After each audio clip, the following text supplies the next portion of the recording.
get the feeling of being served a sensible narrative. And what we have done is woven a story in this film which is relevant to the times, and it ultimately has a thematic journey. It talks about the evil within. It talks about why we all will within. And this is what, according to me, is one of the finest horror films, because it emotionally takes you to a space of a family. Father, the mother, a child, and when the menace comes from the child, which you have yearned for, thirsted for, then it's not really tragic, but it's really bizarre. That's by my standards, the best horror film that I have seen in my life. But there are certain images from the Indian films that I've seen as a child. There was a film called Kohala, which was made in black and white. And I remember that stunning shot where the door is finally open and the skeleton comes out. And that was the recurring image that haunted my consciousness ever since I saw those images up there on the screen. My boss, Raj Costa, under whom I began my career, had made interesting films like Walk On Thi and Mera Saya, which also dealt with the supernatural.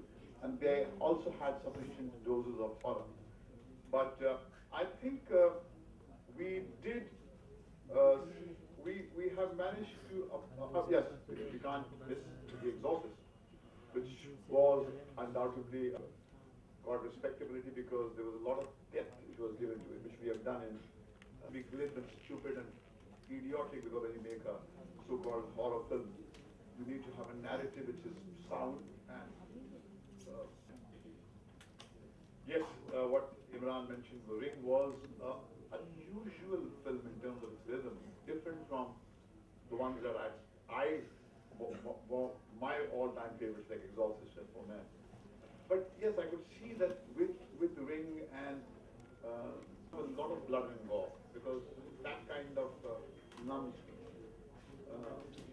The silence is the most important tool of storyteller in the horror genre. The silence is pregnant with the brain, and you just wait, and you do not know what's going to happen.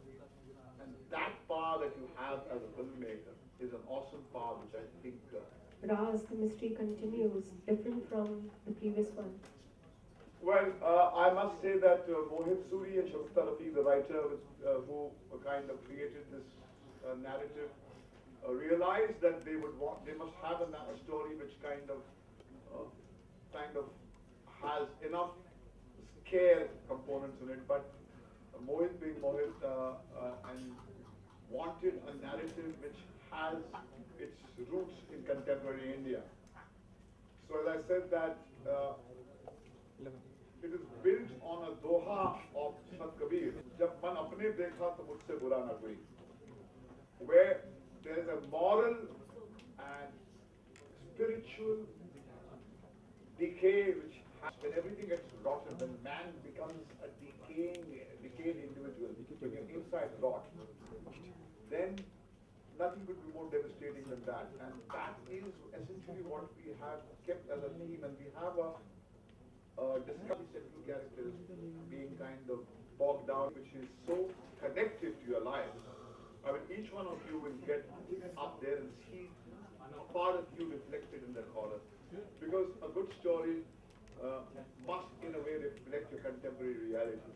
So despite it being what is called a horror film, the times we have made, it kind of holds the mirror to the media, it holds the mirror to your bureaucrats, it holds the mirror to the spiritual care, to the woman in the home, who's supposed to be the custodian of the values of this country.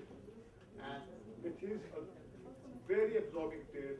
Shagufta and to Mohit for crafting a story like this, and then the passion with which these people have gone on. 1 minute.